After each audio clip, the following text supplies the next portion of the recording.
Hi and welcome to Cafe Chronicles. I'm Steve. Today on our episode we're going to be looking at keeping wiring going.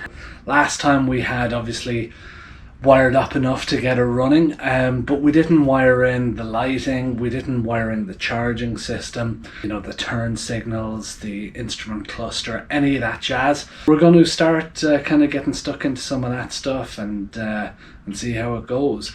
I'm not going to go do a detailed video on this to show you what I'm doing, but I'll probably give you guys just a kind of an overview of kind of what I've done and show you what I'm doing. I've told you guys before that I'm using the M.Unit. So far I've really liked working with it. It's been really nice. It's been straightforward and easy. I'll give you guys a little bit of an overview at one stage of how I wired it and what I did, and hopefully then if you guys have questions and stuff you can feel free to kind of shout and kind of let me know about it. But let's get stuck in and do a little bit of wiring.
Okay, so you're probably kind of thinking, hold on, the last scene it was dark. You're probably thinking, what happened? He was dressed differently too. I started kind of filming some of the wiring last night. I came out here into the garage after work and worked for a few hours. I had kind of gone out and done some work on the deck. It's like springtime here in Canada. The deck out there, I had to pressure wash it because I'm going to seal it at the weekend.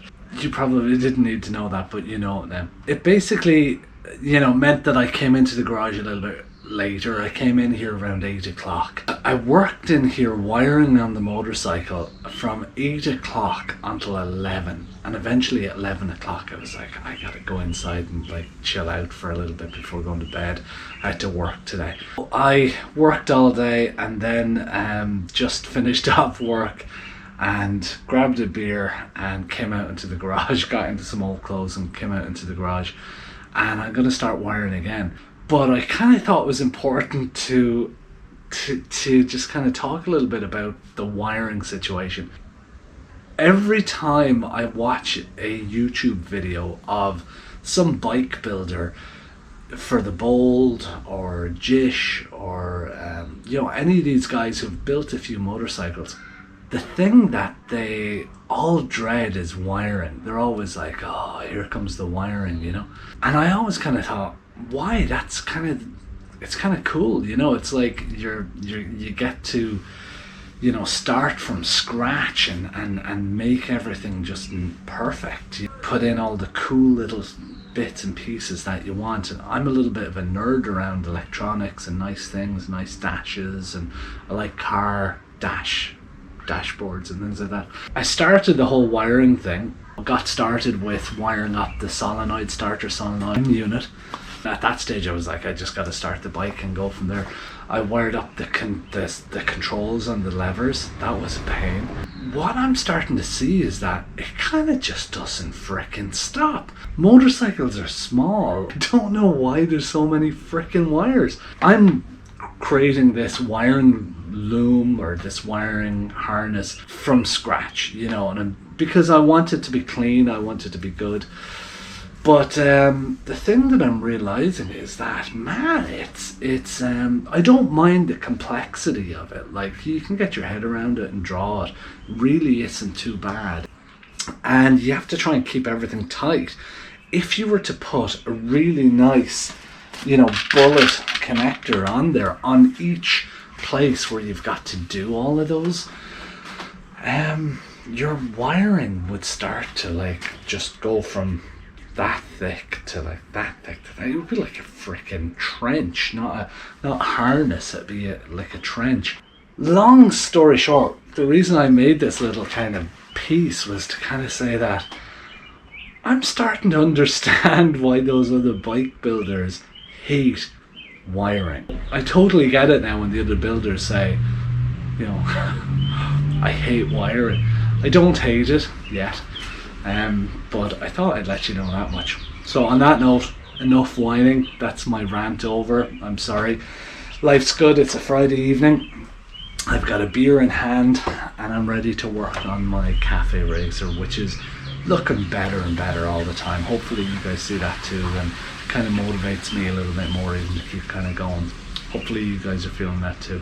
All right. Let's go.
Look how cool that looks.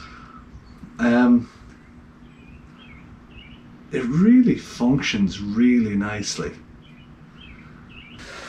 And then we've got our headlights. Full, dim, flash, and off. And our turn signals.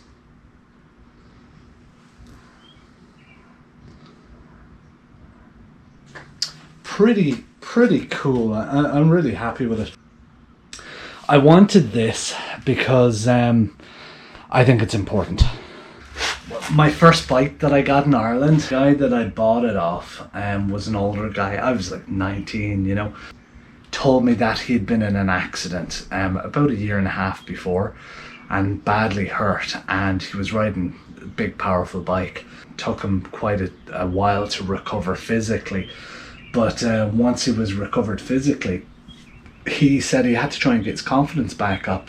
He got the smaller output or smaller cc bike. He did it because he wanted to build his confidence back up. But when I was buying the bike from him, he said, I was young, I guess, and he said, listen, do yourself a favor and think about two things when you get on that bike. One, once you put your leg across the bike, just think that you were instantly invisible to every person on the road. And the other thing he said was lighting. Anything you can do to bring attention to yourself, do it. He said, you know, wear high vis clothing, lighting. He had installed extra lighting on the bike, and he showed me how to leave it on constantly. And I was kind of saying, oh, what about the battery, and what about the bulbs you'd go through? And he was saying, screw the bulbs. It doesn't matter if you go through 10 times the amount of bulbs you usually would. And that was back before LEDs. But he said at the time, you know, just do it because it draws attention to yourself and makes you a little bit more visible, and it's a good idea. So I'm a proponent of it. When I was younger and I was riding bikes, I would always leave the headlights on and that. So now that I'm building a custom one,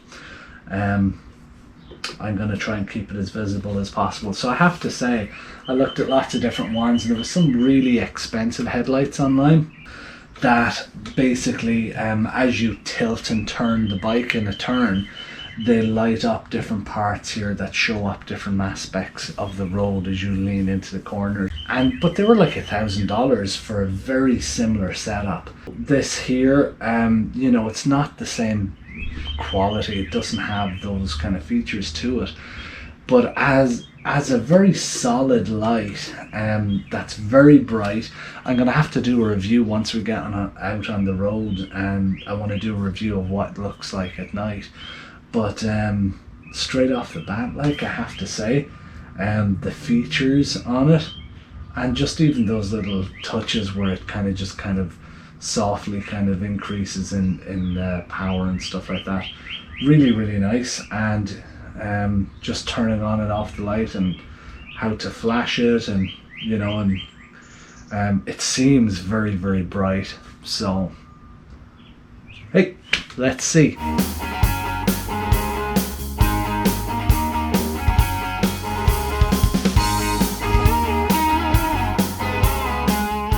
Something that somebody said online is that on these little bullet connectors and stuff, that they always take these factory plastic kind of couplers off, and that they just use heat shrink. So I've been doing that. So I have my little system for kind of pushing these out. And note to anybody who's going to do this after me, you can buy them without those little plastic pieces. Do that. Because it'll save you some time. For me, with this whole COVID stuff, it was a nightmare to try and get stuff here in any reasonable time. This is what I could get quickly, and which seemed to fit the bill and gave me a large selection of stuff.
next project is to wire up the rec. For anybody who doesn't know what a regulator rectifier is, I know this because I've learned this. The whole idea is in the charging system, the charging system acts like a dynamo on an old bicycle or something like that on the stator, and basically you're passing a magnet through a coil, and those coils are connected up to the battery, and basically they're charging that voltage is, trickle charging the battery. The problem being the stator creates AC electricity, whereas we need to put DC into the battery. What you need to convert it from AC to DC. The other part here is you need to make sure that it's not overcharging the battery, as in you can't let it put too much voltage in the battery. I think the max is something like 14 volts or something like that it peaks at. So basically there's two sides to this, the regulator and the rectifier. The rectifier is changing from AC to DC, and the regulator is regulating the voltage to make sure that you're not going to damage your battery, overcharge your battery. That's what that is. It has the heat sinks on it here so that air can get around it, and it increases the surface area here so that more air can pass through and it'll cool down faster. The fastest way seemingly one of these things dies is when it overheats. We got a new one. The old one looked like something from the DeLorean on Back to the Future. Very cool, very weird. Seemingly the old ones were kind of poopy. So, new one. So what we're going to do is find a way to mount it. I'm going to show you guys where I'm going to try and mount it. I'm going to measure up kind of what I need in a little piece of steel plate. Then I'm going to drill the holes I need, mount it in there, wire this thing up.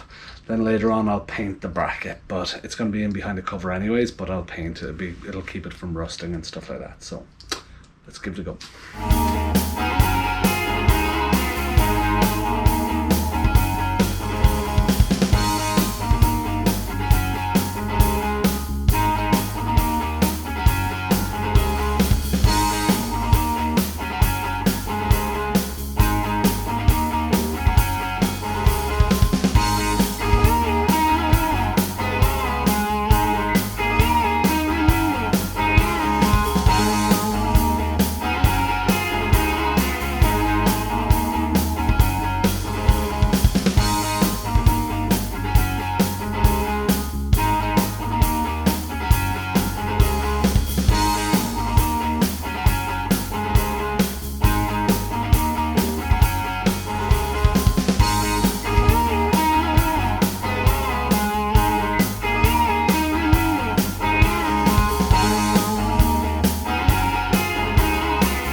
done pretty well. We have wired in our regulator rectifier here into the M.Unit, the M.Unit. We also have put, I don't know why I keep saying we, it's me on my own, but I kind of feel like you guys are here with me. But I have put the airbox back on here as well. And I sorted out that problem with the petcock here in the gas tank. Put it back on. So we're ready to fire the bike up. What I want to do is I want to make sure that the bike is actually charging the battery. The battery on its own will have 1 voltage, and we'll take a look to see what that is. And then once the bike is running at, you know, like a 1500 RPM, that should be putting in a higher voltage back into the battery, something like 14 volts. It should read something like 12 volts on its own, and when we start the bike up and have it running, should be seeing around 14 volts coming back into the battery. Let's get looking. Okay, so hopefully you guys can see this. I'm putting it to DC voltage here, turn it on, and we see that when we hit the battery up here, we're seeing 12.4, so that's okay. So we're going to start the bike up and let's see what kind of voltage we're getting there.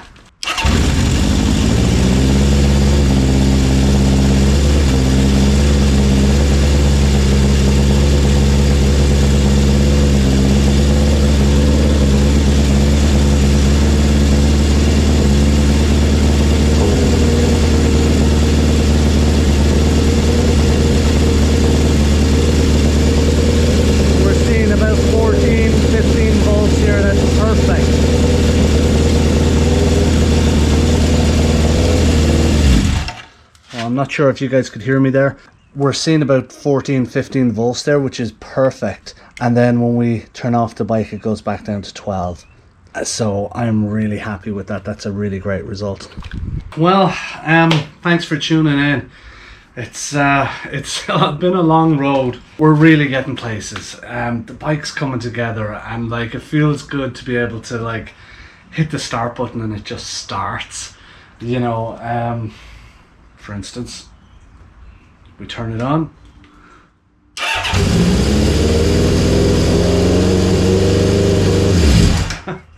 We've got some tuning to do for sure. You know, I think the wiring is good. I noticed one thing with the tachometer isn't working, so I have to review the wiring diagrams there and see what's up. The problem is with these tachs you buy online, frick, we saw from the light that the wiring diagram online was wrong for it. But we've to sort out the wiring on that tack, and then basically we got to put on all our sheaths and am I saying that right? Sheath? I don't know. We've got to put on all our looms, get everything looking nice and tidy, put the nice wrap on everywhere, and then use black cable ties to tie that loom up to the frame so it's nice and neat. We'll make sure that the turn signals and everything are on nice and tight. And then basically that's the wiring good to go. Another video we're going to have to do is basically getting those brake lines on, getting brake fluid into them and bleeding those lines, bleeding any air out of them. Also, I'm waiting on some 12mm stock bar to come in. We're going to thread either side of it, and we're actually going to make our own engine hanger out of a nice tool steel. I'll show you more about that in another episode because it's just been so difficult to get that part. We'll put on the chain guard, and then we're ready to take it just kind of up around the we're in a little cul-de-sac here in a little court, so I think at that point we'll be ready to take it up. Oh, one other thing actually too, in our next video what we'll do is I'm hoping to sync those carbs, because carb number, or you know, cylinder number 1, 3 and 4 are running really hot, and number 2 is perfect, beautiful. So what we have to do is sync those carbs down to what number 2 is, and hopefully that will make it run nice and not get so hot. I think 1, 3 and 4 are maybe getting too hot because they're too lean. We'll have to see how it goes. So, but that's it for this episode. So thanks very much for tuning in and kind of sticking with me on it. We're getting there, we're so close. So I hope everybody stays safe, and don't forget to like, don't forget to subscribe, and hit that bell so that you can stay up to date with all the new episodes coming out. Alright, see you soon.